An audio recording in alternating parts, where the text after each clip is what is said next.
ఒక అందమైన అడవి పక్కన శివపూర్ అనే ఒక చిన్న గ్రామం ఉండేది. ఆ గ్రామంలో అర్జున్ అనే ఒక యువకుడు నివసించేవాడు. అతను చాలా కష్టపడి పనిచేసేవాడు, నిజాయితీ పరుడు. కానీ అతనికి ఉన్న ఒక అలవాటు వల్ల అతను ఎప్పుడూ ప్రశాంతంగా ఉండేవాడు కాదు. తనని తాను ఇతరులతో పోల్చుకుంటూ ఉండేవాడు. తన స్నేహితుడు దేవ్ ఎప్పుడూ క్లాస్ లో టాప్ స్టూడెంట్ గా ఉండేవాడు. అతన్ని చూసి అర్జున్ నేను కూడా దేవ్ కన్నా ముందుండాలి అనుకునేవాడు. తన పొరుగున ఉన్న రాజేష్ చాలా తెలివైన వాడు మరియు ధనవంతుడు. అర్జున్ అతన్ని చూసి నేను కూడా అతనిలాగే తెలివైన వాడిని మరియు ధనవంతుని అయితే బాగుండు అని అనుకునేవాడు. వేగంగా పరిగెత్తే వ్యక్తిని చూసినప్పుడల్లా నేను కూడా అతనిలాగే వేగంగా పరిగెత్తితే బాగుండు అని అనుకునేవాడు. చదువుపై దృష్టి పెట్టలేకపోయాడు. పనిపై ఆసక్తి కూడా తగ్గుతుంది. అతను ఎప్పుడూ తనను తాను ఇతరులతో పోల్చుకొని నేను ఎప్పటికీ అందరికంటే ముందు ఉండలేను, నేను ఏది సాధించలేను, నా వల్ల కాదు అని ఆలోచిస్తూ నిరాశలో మునిగిపోయేవాడు. ఒకరోజు ఒక గొప్ప సాధువు ఆ గ్రామానికి వచ్చాడు. జీవిత సత్యాల గురించి ప్రజలకు అవగాహన కల్పించడంలో ప్రసిద్ధి చెందాడు. అర్జున్ ఆ సాధువు చాలా తెలివైన వాడని విన్నాడు. సాధువు దగ్గరికి వెళ్లి తన సమస్యను, తన మనసులోని బాధని చెప్పుకున్నాడు.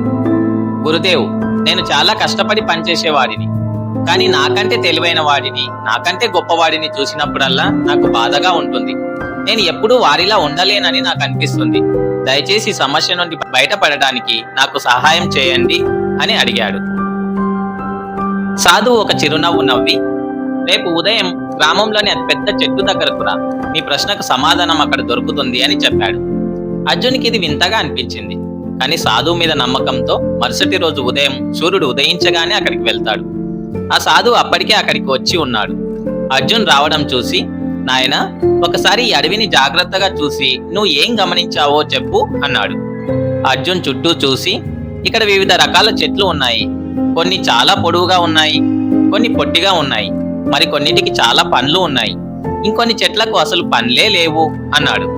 సాధువు నవ్వి నువ్వు ఒకసారి ఇలా ఊహించుకో, ఈ మామిడి చెట్టు తనను తాను కొబ్బరి చెట్టుతో పోల్చుకోవడం మొదలుపెట్టి దాని అంత పొడవుగా లేదని అనుకుంటే కరెక్టేనా?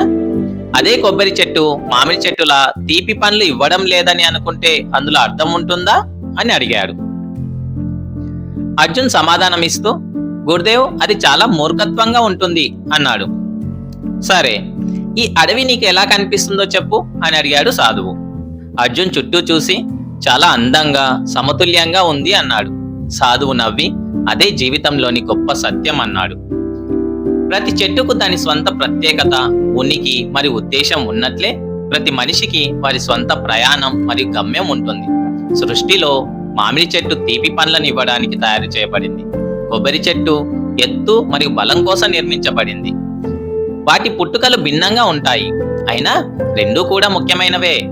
అర్జున్ తల ఊపాడు, కానీ అతని మనసులో ఇంకా కొన్ని సందేహాలు ఉన్నాయి. అది గమనించిన సాధువు అతన్ని ఒక చెరువు దగ్గరికి తీసుకెళ్లాడు. అక్కడ చాలా చేపలు ఈదుతున్నాయి. ఆ సాధువు ఒక పక్షిని చూపిస్తూ ఈ చేప పక్షిలా ఎగరలేనని ఫిర్యాదు చేయడం మొదలు పెడితే అది న్యాయమేనా అని అన్నాడు. అర్జున్ కాదు అన్నాడు. చేప నీటిలో ఈదటం మరి పక్షి ఎగరడం వాటి సహజ ధర్మం అని సాధువు అన్నాడు. అర్జున్ని సాధువు అడిగాడు, మరి నువ్వు వేరే వాడిలా ఎందుకు ఉండాలనుకుంటున్నావు? నీ ప్రయాణం నీదే, నీ గమ్యం నీదే. ఇతరులలో లేని లక్షణాలు కూడా నీలో ఉన్నాయి.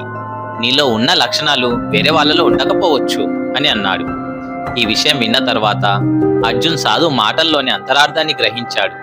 ప్రతి వ్యక్తికి ప్రత్యేకమైన బలాలు ఉంటాయని, మనల్ని మనం ఇతరులతో పోల్చుకోవడం వల్ల మనకు హాని కలుగుతుందని, మనలో ఉన్న ప్రతిభ ఏదో దాన్ని గుర్తించి దానికి మరింత పదును పెట్టి మన స్కిల్స్ ని, టాలెంట్ ని ఇంప్రూవ్ చేసుకోవాలని అతను అర్థం చేసుకున్నాడు. అప్పటి నుండి అర్జున్ తనను తాను ఇతరులతో పోల్చుకోవడం మానేసి తన సొంత బలాలు, బలహీనతలపై దృష్టి పెట్టడం ప్రారంభించాడు. అతని జీవితం ఇప్పుడు అతనికి చాలా సంతృప్తిగా అనిపించింది. నెమ్మదిగా అతనిలో ఆత్మవిశ్వాసం పెరిగింది. నేను ఏదైనా సాధించగలను, నేను ఎవరికన్నా తక్కువ కాదు అన్న నమ్మకం అతనిలో పెరిగింది. కొన్ని సంవత్సరాల తర్వాత తన కృషితో కష్టపడి ఒక విజయవంతమైన వ్యాపారాన్ని నిర్మించాడు. తన విజయ రహస్యం ఏమిటని ఎవరైనా అడిగినప్పుడల్లా అతను నవ్వుతూ ఇతరులతో నిన్ను ఎప్పుడూ పోల్చుకోవద్దు అని చెప్పేవాడు. ఒక చేప ఎగరడానికి ప్రయత్నిస్తే అది ఎల్లప్పుడూ విఫలమవుతుంది, కానీ అది తన ఈత నైపుణ్యాలను మెరుగుపరుచుకుంటే అది మొత్తం సముద్రాన్ని ఈదగలదు. ఇతరులతో పోల్చడం అంటే సూర్యుడు చంద్రుడు ఒకేసారి ప్రకాశించాలి అని ఆశించడం లాంటిది. రెండింటికి వాటి వాటి ప్రత్యేక స్థానాలు ఉన్నాయి మరియు రెండు వాటి స్వంత సమయాలలో ప్రకాశిస్తాయి. మీ స్వంత గమ్యంపై దృష్టి పెట్టండి, మీ బలాలను గుర్తించండి మరియు విజయానికి మీ స్వంత మార్గాన్ని సృష్టించండి. జై హింద్.